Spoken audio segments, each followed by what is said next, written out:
I don't know exactly if I'm allowed to say this, but they were kind of racist, and it was pretty cool.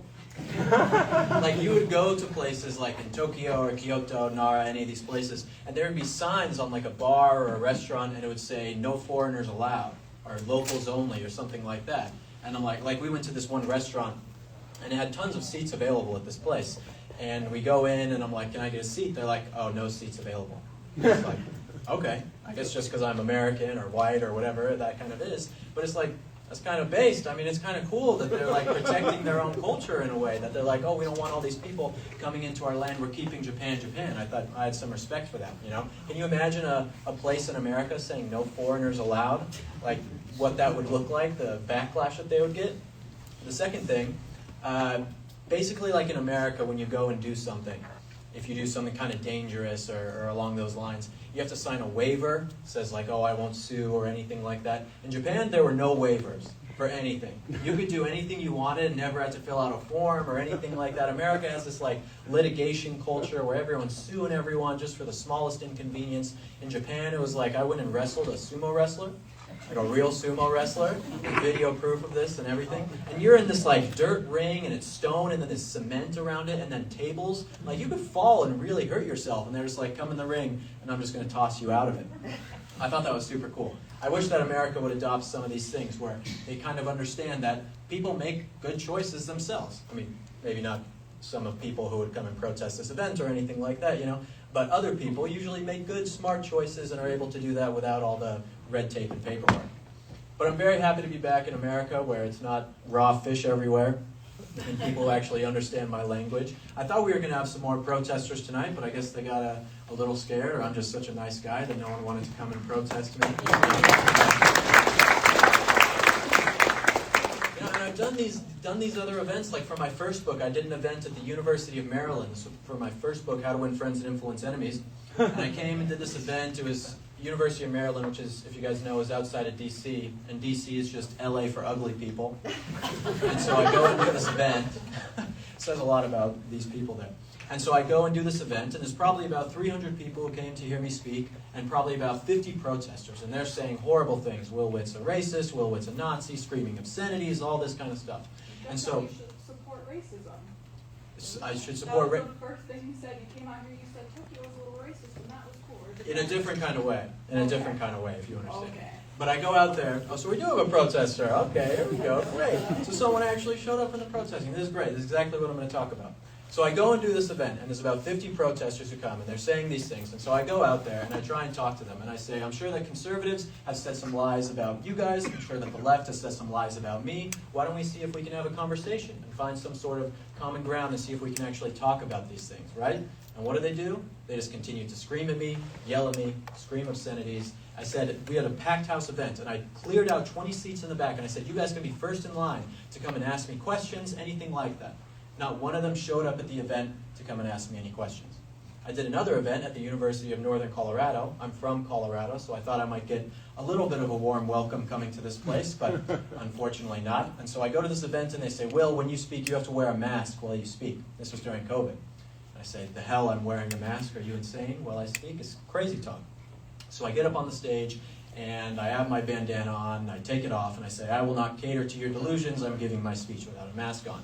And so the school cuts the mic, and about 50 Black Lives Matter protesters, these thugs, show up to the event. They start flipping tables. They're screaming at me. They're pulling their mask down to tell me to put my mask on.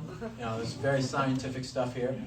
And I'm wondering what's going on. Eventually the cops show up, and I'm like, thank God the cops are here to put a stop to this. And the cops come up to me, and they say, Will, you are making people unsafe by not wearing a mask. You have to leave. This is the state of American universities. And so what do? Do I run away with my tail in between my legs? No, I take about the remaining 150 people who came to hear me speak at this event, and I take them out into the streets in cold Colorado, not as cold as this, mind you, cold Colorado in the middle of winter, off campus, and I give the speech to them outside because I'm not going to be silenced by anything or anyone. This is how we have to act with these people. And I'm kind of telling you guys these stories about some of these encounters that I have, because when I first started out in the conservative movement in politics, I was much more about the ideology of let's find some common ground with some of these people.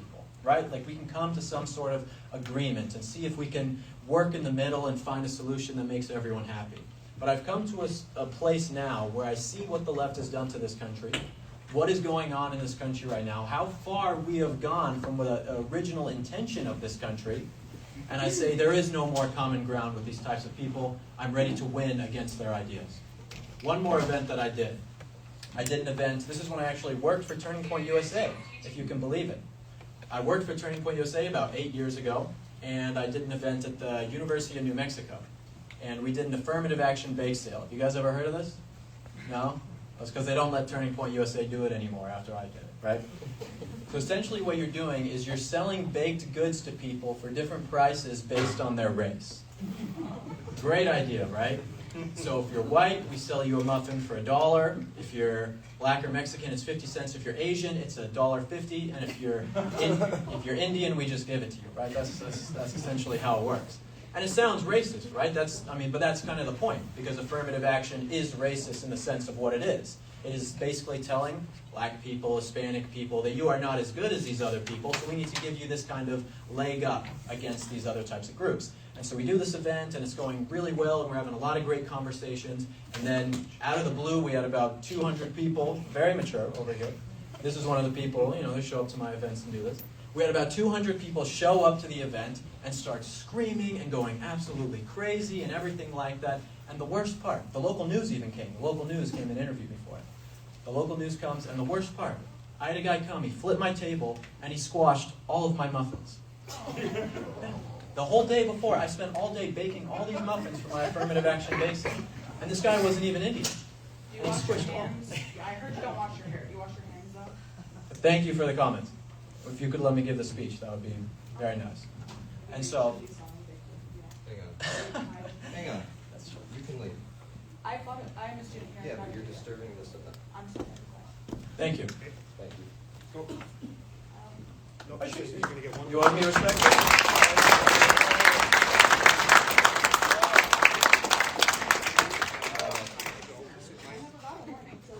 This is it. If you don't leave right now, it's going to be a trespass. So let's step outside. Let's discuss. Let's move. Emailed. Let's go. I registered for the event. I'm asking you right now to stand up, please. Let's walk.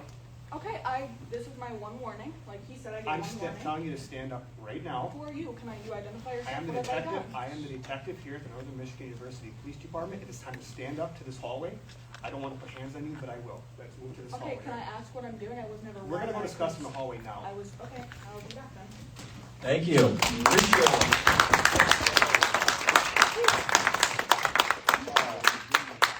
Just like the muffins. The drink spill. Oh no.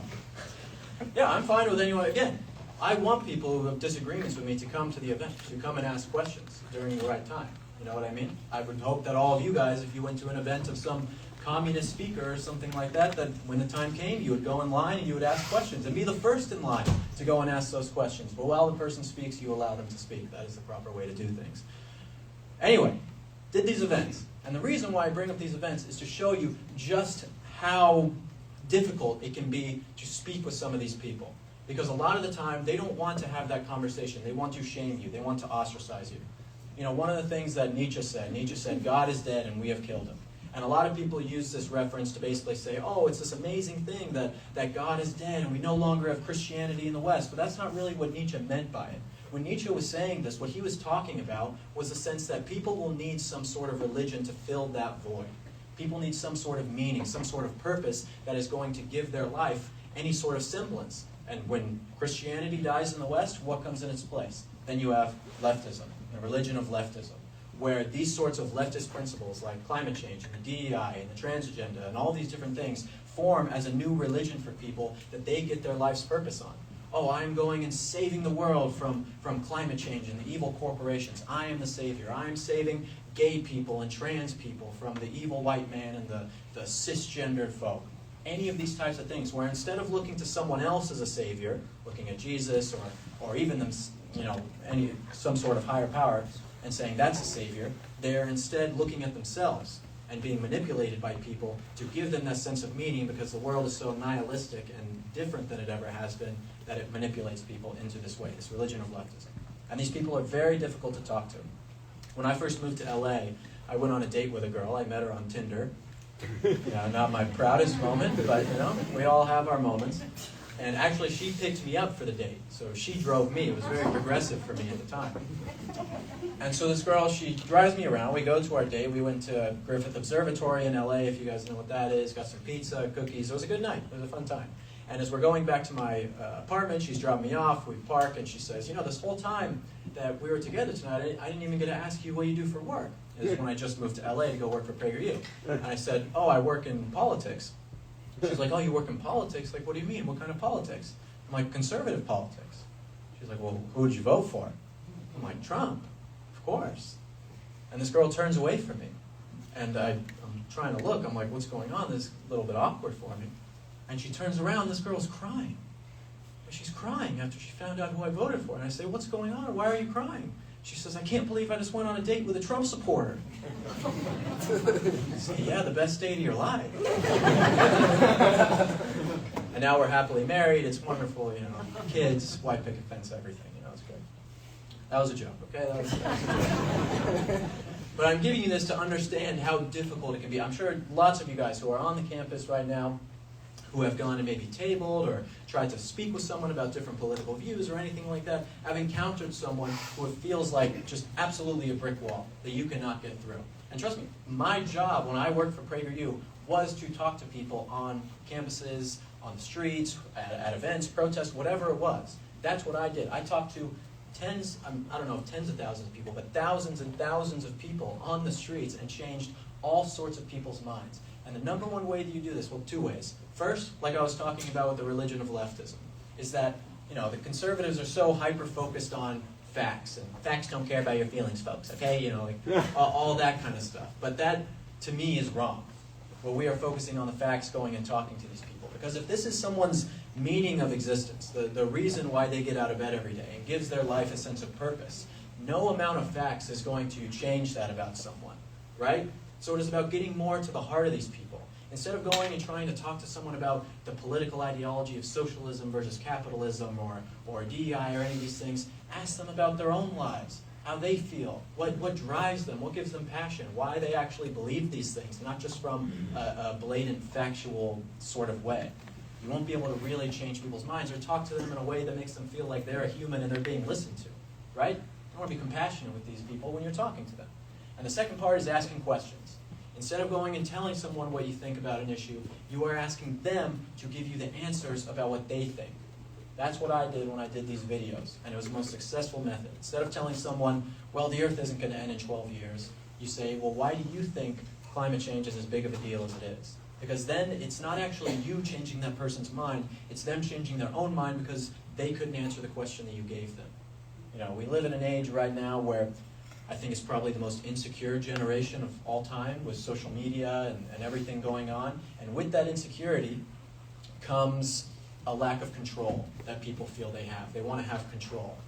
And so with that, when you are trying to change someone's mind, if they feel like they're not actually in control of the situation, they're going to be on the defensive and not really feel like they want to hear you out, not want to change their mind. But when you're asking them questions and trying to change their mind, so much can be done.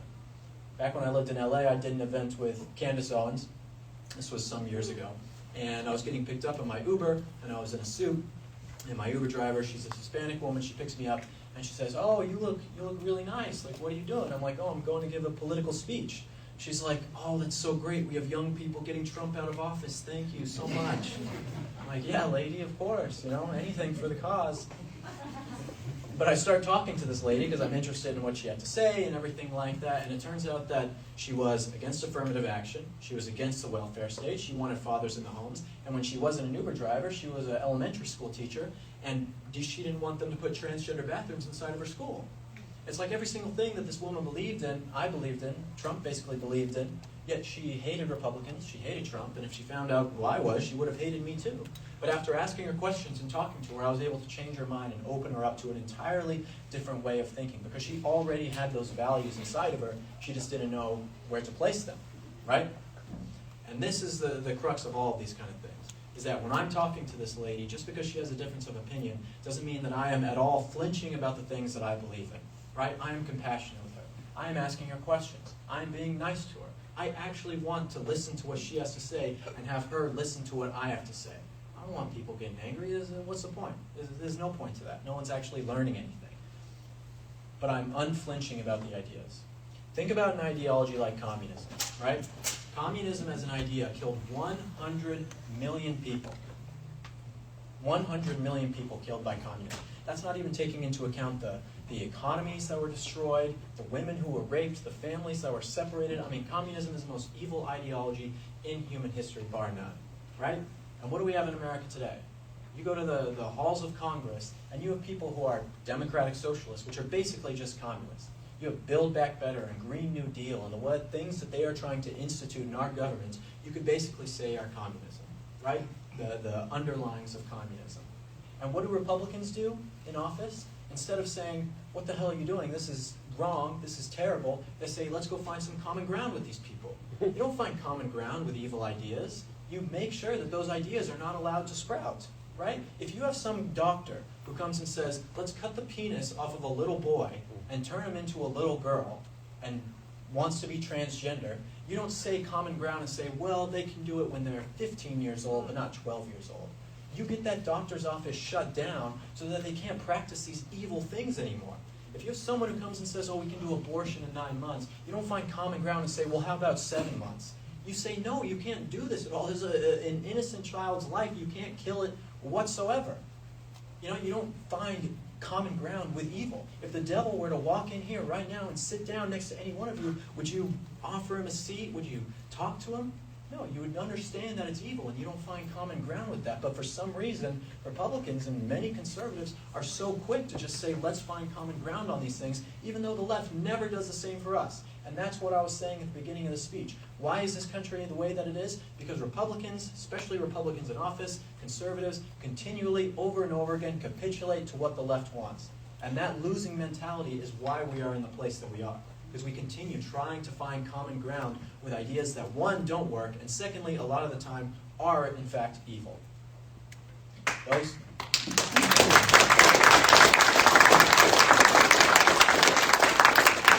And that can't be allowed to happen.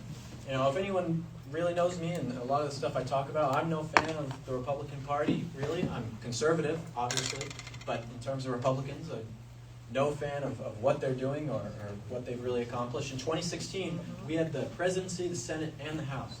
Don't even think about getting abortion outlawed. We couldn't even get Planned Parenthood defunded. When I used to work for PragerU, we were suing YouTube on First Amendment grounds for restricting our videos.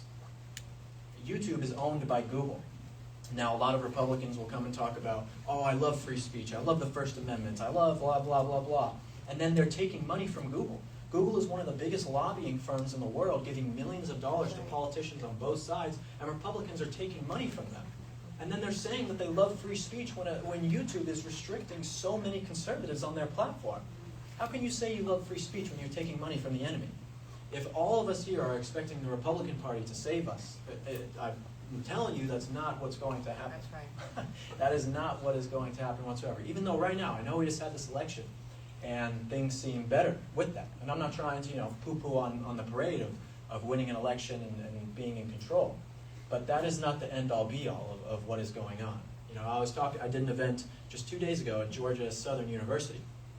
And I had the professor, he came up to me, the student advisor, and he said, it's great now that Trump won, and we have all these new students who now feel like they can talk about what they believe in. They feel confident and strength in what they believe in, and they're now coming out of the woodwork to talk about it. And I said, that's great. I'm happy there are all these students who are doing that. But imagine if all these students and all these people who believed in these same things that we do did that 3 years ago, did that 4 years ago. We might not have had Black Lives Matter destroying our cities. We might not have had the COVID lockdowns to the same extent that we had because people would have stood up. It's easy to stand up when you feel like you're winning, of course. But when it's hard, that's when it's very difficult to stand up. That's when it's very hard to stand up. And there are evil forces at work in this world right now that are looking to destroy us. I mean, big pharma and big medicine and big food. My new company that I'm starting right now is called Pure Basics Collective. And essentially what we do, we take small businesses from across the country who are making actually, no greenwashing, healthy, simple, natural products and put them all in one place so people can do single card checkout. Because the health is the new frontier on all of this stuff. How do you expect to fight for your country when you're too fat to move, you're lethargic because you eat a bunch of crap, or you have chronic illnesses from the stuff that you do in your life? How can you expect to fight against a tyrannical government if that's how your body is, that's how your mind is? Health is a new frontier.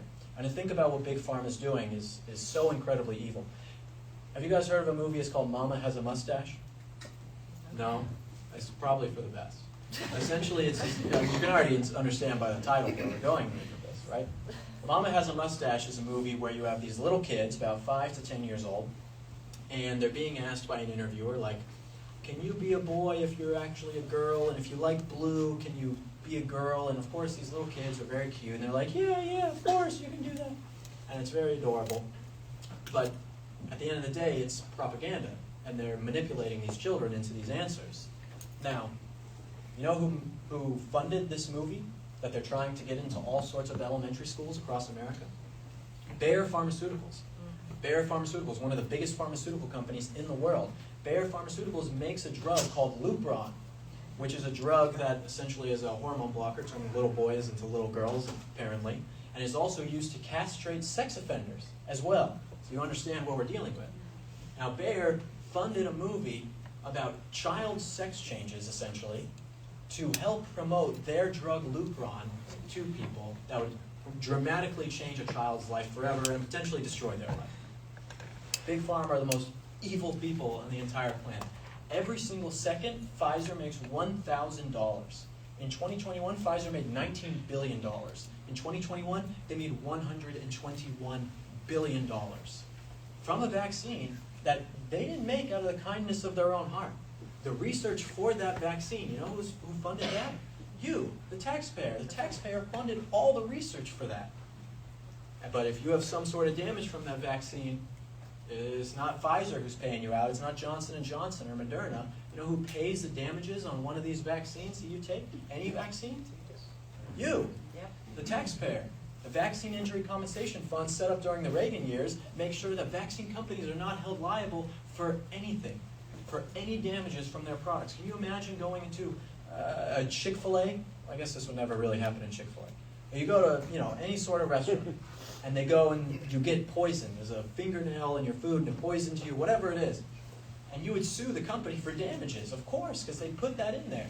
But no, if you get any sort of poisoning from a vaccine, anything like that, doesn't matter. The taxpayer is now funding that. Big Pharma is taking complete control of this country, and I don't think that enough of the people in the conservative media world are really talking about it. That's right. Because they focus on the Democrats and the left, but when it really comes down to it, Big Pharma is playing both sides of the aisle and completely destroying our food and medicine in this country and taking us away from any ability to get out from under their foot. And so I know that, when we hear these things about what's going on in this country, sometimes things can feel a little hopeless and it can seem rather sad about what's going on and, what are we supposed to do from here?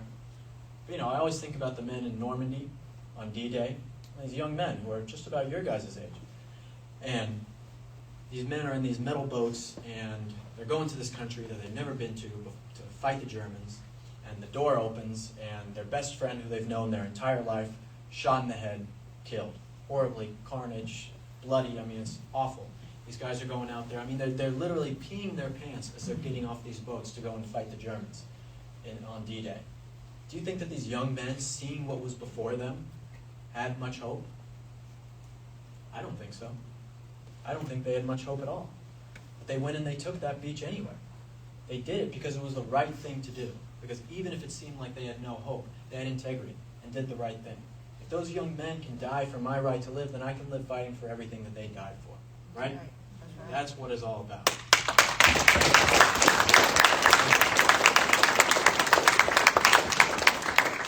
So that's why it's like with all of this, is that I'm always hearing people talk about, I don't do nearly as much of the conservative media stuff as I used to. I used to be so in when I worked at PragerU and going and giving tons of speeches and writing political books and all that stuff. I just don't do it as much anymore because I feel like the focus that many of these people have is not actually about helping people, but it's about notoriety and getting their name out there and getting views and all these kind of things. And to me, it's a lot of crap, to be honest. And so, you're always hearing these people say, well, when is the government going to change? When's the community going to change? And you talk to normal people and they say, well, when's the president going to change? When's my mom going to change? When's my wife going to change? Whatever it is. But they're never looking in the mirror and saying, when will I change? When will I be the person that I want to govern me, actually? We're expecting someone else to come in and save us, someone else to be that person, to come in and do all these things that we're too scared to actually go and do ourselves. We always expect someone else to do it for us. But with that type of mentality is why we continue to lose. Imagine if every single person who was a Republican or a Christian in this country actually tried to live their best life in the way that Jesus intended us to live. Imagine what this country would be. We wouldn't need the TMZ politics. We wouldn't need the entertainment. We wouldn't need any of these kind of things anymore. Because we would all be living those lives that we were God ordained to live. And that is what it is all about. And a lot of the reason why I'm not so into the whole political thing anymore. Because it's about personal responsibility. I sound like Jordan Peterson right now saying this, And the lobster. But it really is about that personal responsibility, people taking responsibility of their own lives with their own actions. And if you do that, you'll see that a lot of the political stuff washes away. That's right. It washes away.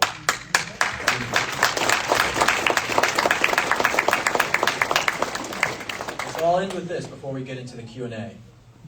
That in the Old Testament, in Exodus, you have the female Israelites. And the female Israelites are hanging around by the Nile. And the Pharaoh comes up to them, and he says, if there are any males born among you, cast them into the Nile. Throw them into the river.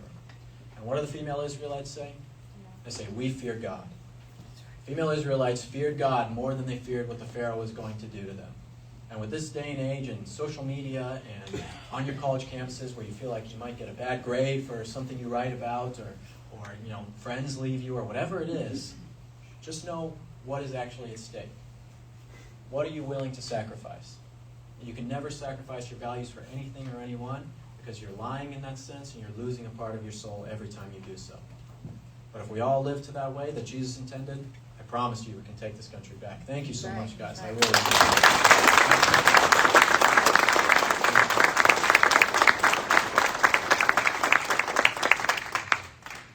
That was fun.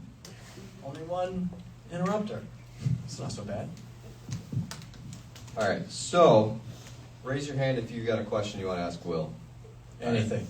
Let's, if you guys can work your way over to this side of the room, we'll have you guys come down and I'll hold the mic up for you.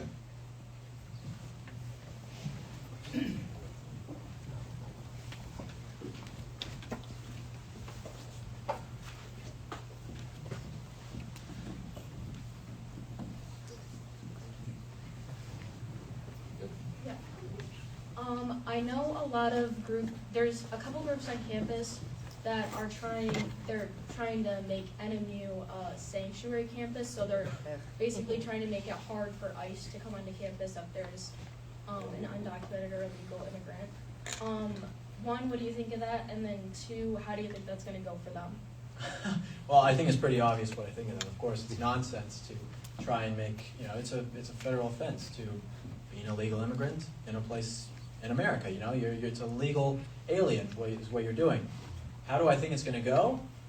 I can't say I know too much about all the politics up here in the UP, but it seems more conservative, at least being around here. But I know at this university it's a little more on the left, so it might go well. But if you guys don't like that and you haven't heard of this before, what you should do is call and email and show up at the offices and talk to these people and let them know that this won't stand.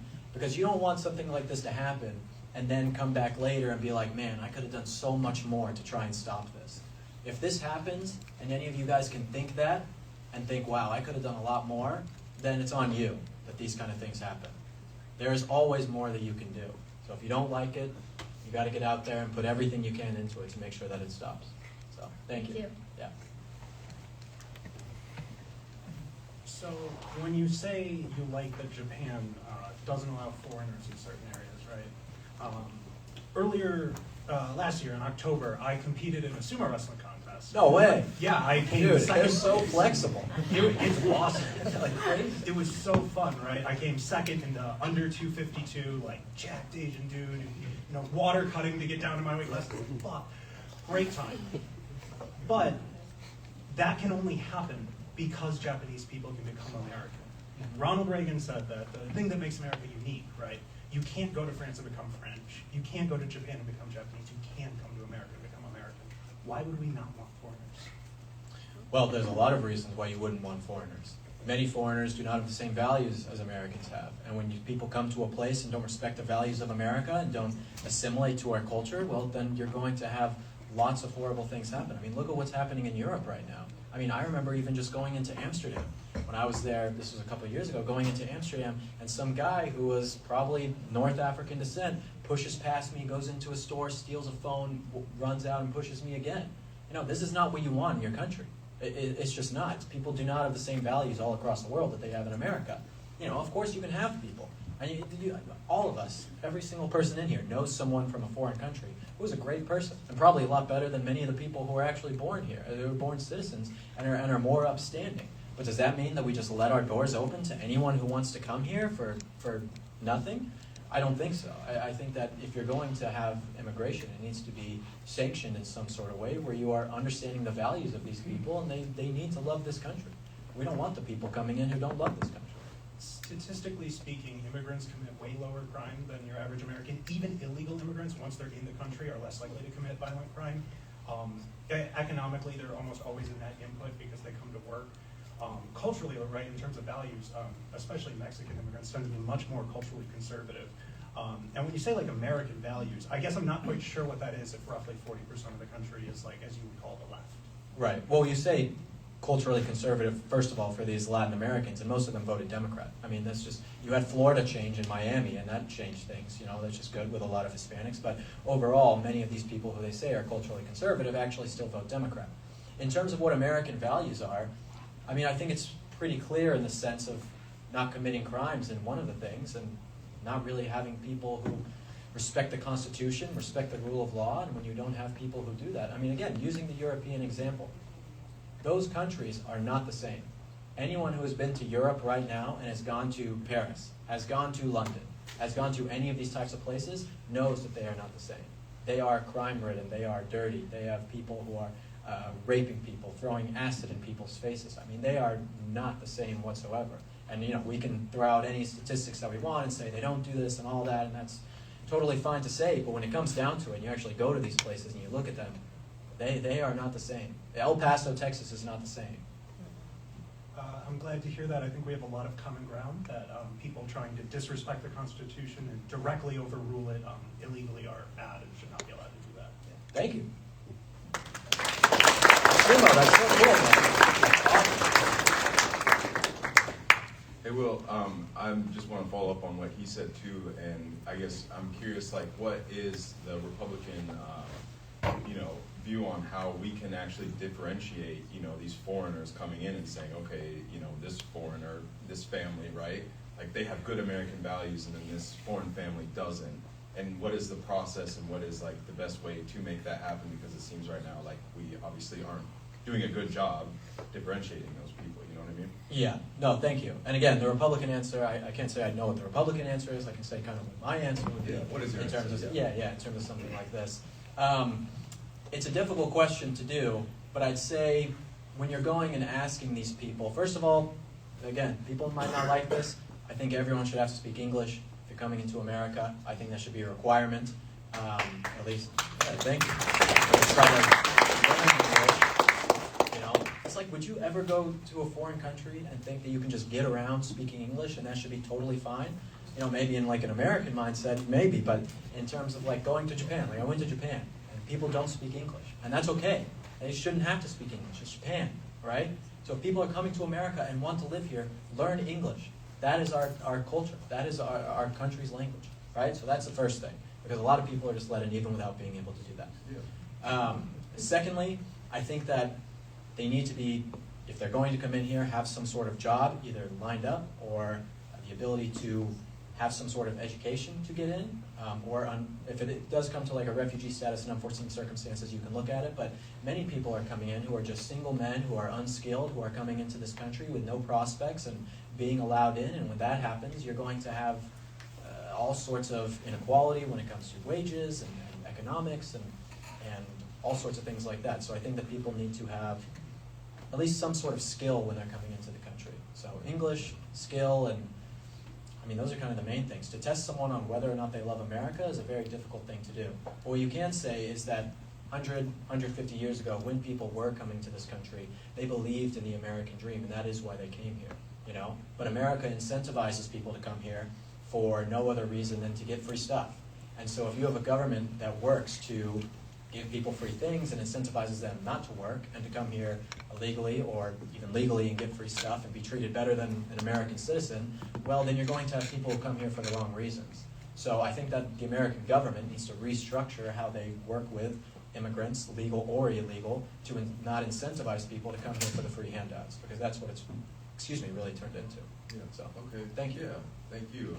Yeah, and I just want to say too, like, earlier you mentioned that, you know, when you first started this, you were very much about trying to find common ground, right?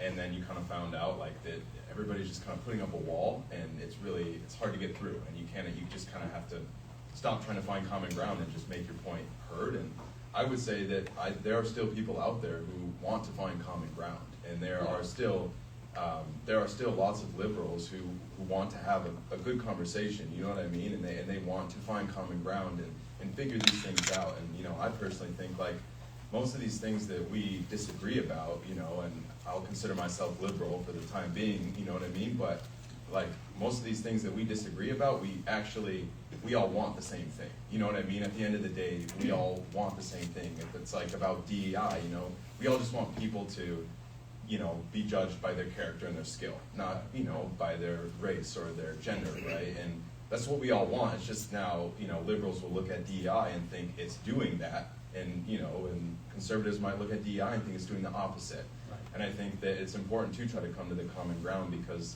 you know, we both want the same thing, and you're going to find that there's people out there who aren't just going to put up a wall. And Right. it might not be the protesters at the back. They may put up a wall every time, but there's going to be people, you know, like me, who genuinely want to have a good conversation. Yeah, no, you're a good dude. Let me reiterate the point a little bit, so Yeah. it's a little bit clear. It is not saying that when you are having a conversation with someone that you cannot come to an understanding with someone who you're talking to. The idea of not finding common ground is that if you have an idea that is objectively true, right? Like these ideas that I talked about before, myself as a Christian, these are things that biblically I would say are objectively true, that cannot be changed, right? Yeah. And so if that is the case, then you do not be flinching on those kinds of ideas, right? I wouldn't go and say, oh, well, I guess we can do abortion up to 5 months or whatever it is, Yeah. just to appease someone else who disagrees. Yeah. I would say, no, I am pro-life all the way because that what I believe is the objective truth about this situation, and I'm not going to falter on that. That doesn't mean that when you're having conversations with people, you don't try and find that understanding. Where are they coming from? How can we work together? All of these kind of things. But as soon as we continue to say, well, okay, we'll do that because you don't agree with me on very issues that, or a variance of issues that are objective in our eyes, then we lose a lot of ground every time. That definitely clarifies it, and I Yeah. appreciate that. And last thing too, I wanted to say that, you know, what you said about everybody just focusing on being what they want to be and making the change to, you know, be the person that they want to see in the world. I think that is like the most important thing. And right now, we're all way too focused on trying to change the other person's views. And if we all just really focused on, you know, being what we wanted to be and choosing, you know, the kind of person that we wanted to see in the rest of the world, then the world would be a lot better of a place. Oh, yeah. So I really agree with that. Yeah. Thank you, man. Appreciate it a lot. Well, you mentioned lobbying earlier, and it's quite obvious that it's extremely intertwined and has and will continue to destroy our government. How do we as citizens move to remove lobbying from the government? It's a very difficult thing to do because lobbying is protected under the First Amendment. It is anyone can basically go and lobby and you know, go and give money and do all these kind of things. So it's not something that really you or I could go and change in that sense. But what I think it comes down to is that people need to be more aware of lobbying and the amount of money. It's like FedEx. I forget the exact numbers, but FedEx basically lobbied the federal government with about $1.5 million for a tax change. And in that tax change, they were able to save something like $500 million on their taxes because of going and essentially paying off politicians, bribing them. It's legal bribery. But people don't know about these kind of things. People don't know about the lobbying that's happening right now and how it pays off politicians to get the big businesses whatever they want. So it's about the education. And these people, these politicians, need to be absolutely shamed and ran through the mud on these kinds of things. Because if we do that and wake people up to what's going on and say, Also, we need to be a lot tougher on our Republican candidates. I mean, I know people don't exactly like this, but in the sense of like, if no Republican candidate is good, I don't know why we continue to give them our votes and these kind of things, even if there's no good Republican candidate. And I know that's kind of like choosing the lesser of two evils in that sense and voting Republican, but for me, I'm like, how can you vote for this person when you know that they suck just a little bit less than the person who sucks more? Like, why? Then you're letting them know that it's okay to suck. Like, why are we letting politicians know it's okay to suck? That's a horrible lesson that we are instilling on the world right now. So, yeah, the education on it is super important and getting it out to as many people as possible. I wish that more conservative pundits and people like that would talk about the lobbying issue, but a lot of the reason why a lot of them don't is because they're getting paid off by a lot of the same people too. So, yeah. Thank you. Thank you. Hey there. Howdy. Okay, so I know with this generation, especially with this election, it broke up a lot of friendships when people kind of split directly in the middle of, conservative versus liberal. I mean, I know personally I lost tons of friendships and I was called disgusting, horrible names. So what would you have to say to like these generation, like these people who are in the room currently who have like lost friends or are getting called and just bashed everything on the internet just for voting for a different candidate or believing in Jesus and like being true to yourself and true to your faith? Yeah. I could say I've probably been called worse. But even with that being said, I understand that in whatever situation that you're in, it can be very difficult and very hard, especially if you're not used to it. When I first started out doing this, I remember I came in with rose-colored glasses. This was in 2016, 2017, and I was like, oh, I'm so excited to change the world. And then post my first video, and it's just like, F you, racist, I hate you, loser, like all just the worst things that you can imagine, Or my first speech that I did, it was to a group of high schoolers. High schoolers are ruthless, evil people. and these kids basically like booed me out of the classroom. It was such a bad speech that I did. And but I kept going. I kept going because I knew what was right. I knew what the mission was of what I was trying to accomplish. And so with all of you guys in here right now, you know why you voted the way you did. You know why you have the values that you have. I mean, I hope that you don't just have them superfluously or, to get friends or to be cool, because being Republican is now kind of cool. I hope you're not doing it for any of those kind of reasons. I hope you're doing it because you actually believe in it, That's why we believe in these things. And if you know that they are true, and you have the facts, and you've done the research, and you really feel it, then what someone else says about it doesn't really matter. Think about it with your faith. If you are a Christian, and someone says that, oh, I don't believe that, you're a loser for believing that, or screw you for believing that. But if you know it's true, you really believe it, does it really matter? I mean, at the end of the day, you kind of just have to get over it, because you know what the truth is. And yeah, it sucks, but it's just the way that it is. And expecting everyone to like you, especially when you stand up for something that's good, it's just never going to be the case. Lots of people hated Jesus. That's just how it goes. And then I have one more kind of last big but little point. So what do you want to say, or like what do you think about the people in this campus, possibly maybe even in this room, who think that Turning Point USA at NMU should be shut down? They've been gunning at us, and they've been going to COHOTAS, the Dean of Students, trying to shut us down because we believe in the real things, such as not mutilating children, and that men should be kept out of women's sports. Yeah.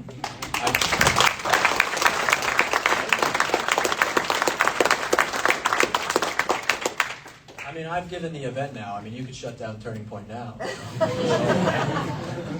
No, of course, it's a horrible, horrible idea. And that, I'm a free speech absolutist in this sense. I wish that there were more leftist events on campus that, conservatives could show up at and go and ask questions at and all these kind of things. Yeah, I don't think Turning Point chapter should be shut down. Of course not. It's ludicrous. Yeah, thank you. Thank you.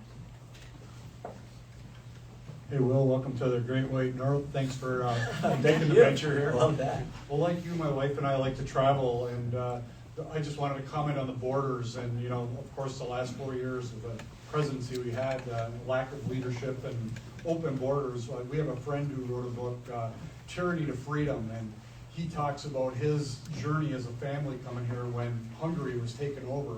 They didn't have a choice. It's like all of a sudden, okay, here, you get it, and they ended up turning communist overnight, and he fled to the United States. And what I wanted to comment on that was the gentleman, the sumo guy, which, you know, just to follow up with how they used to bring people in this country was through Ellis Island or through New Jersey or other places where they were true refugees fleeing from communism, which you alluded to earlier was, you know, heinous at best.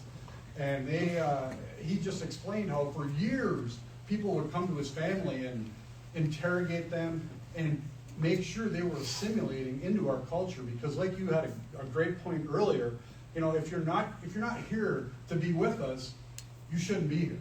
You know, you go to Japan, and we've traveled to different countries, you don't go there to change the culture, and you don't expect them to speak Japanese when you're there. You know, we were in Japan for a short time and said arigato. She says, how do you know that? Come on, sticks, domo arigato, mister. She's an 80s chick like that, you know? But anyway, but my point is, you know, you don't assimilate when you go on vacation. You can't expect them to assimilate to come to your vacation. But if you're going to live here, you need to live by our standards. This is our country. You know, whether we're a melting pot or not, there are values and things that, you know, as U.S. citizens, we expect. And if you don't want to appreciate that, then you need to leave. I agree. So, Yeah, thank you.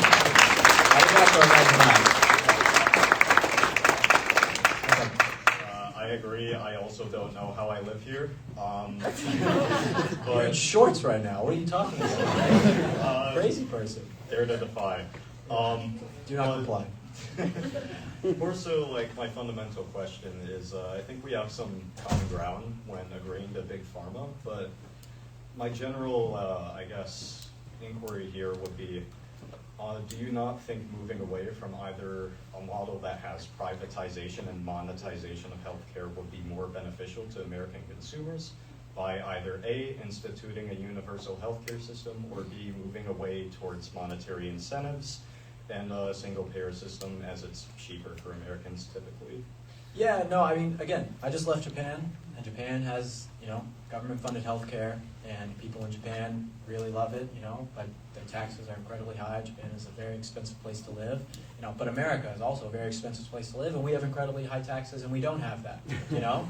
So it's very strange in that sense. So I'm not for government healthcare or anything like that. I think that the private sector can do it better because they will innovate and be able to provide people with the best care, and people can make good choices for themselves to be able to choose the care that they want. That's a very, you know, fundamentalist free market way of looking at it. But with that being said, there's a lot of technicalities and things that come with it, and our American system right now doesn't work for the people right now, and that's so much because the American healthcare system, whether that's medical technology, whether that's pharmaceuticals, whether that's the hospital systems, whatever it is, all have some sort of hand in U.S. politics and have some sort of way of influencing things in their favor that make it so that the U.S. citizens lose and they continue to win. And so what I really think it comes down to is a way to get rid of that sort of corporate government, you know, I mean, you can essentially call it fascism. I mean, that's essentially what so much of this is. You know, it sounds dramatic, I know, but it's essentially what it is. Mussolini would agree. And so when you have that, I mean, nothing's going to really be done in the interest of the American citizens. So I think if you were able to solve that, you could have so much of a better system that is free market where the people can decide. I guess the follow-up on that, what would you think would be the best solution to then remove them from the political hemisphere and American consumers can finally get a more tangentially appropriate format for it? What do you mean exactly? Remove them from the political I'm misspeaking. I'm on 5 hours of sleep. No, that's okay. But more so, what solutions do you think that we could take to move away from that system you just described? Oh, I mean, it has to be, again, going back to this again, but it has to be the lobbying. It has to be the lobbying and political contributions. You know, I think that Europe actually does this a lot better than we do in America, but they don't have the lobbying problems like we have. I mean, like Gavin Newsom getting bought a house, you know, for his campaign. I mean, this is insane what is going on right now. I mean, these people are taking millions upon millions of dollars. Elizabeth Warren going and grilling RFK Jr. about drug companies, and she took $3.5 million just from Big Pharma alone. And that's just from one industry. That's how much money she's taking. $3.5 million. This can't be allowed to happen. Because if that happened, and these people are taking all this money into these PACs and super PACs and shady donations, well then all the healthcare companies are going to want to do is to get some sort of benefit or incentive through the blackmail that essentially they do to the politicians. If you get rid of that and no longer have that, I guarantee you that will fix so many issues that are happening in this country right now with all sorts of industries. Because the same people who are supposed to regulate these damn industries are getting paid by them. That doesn't make any sense. They're not going. You have the spinning door, the revolving door of people going to work in the FD.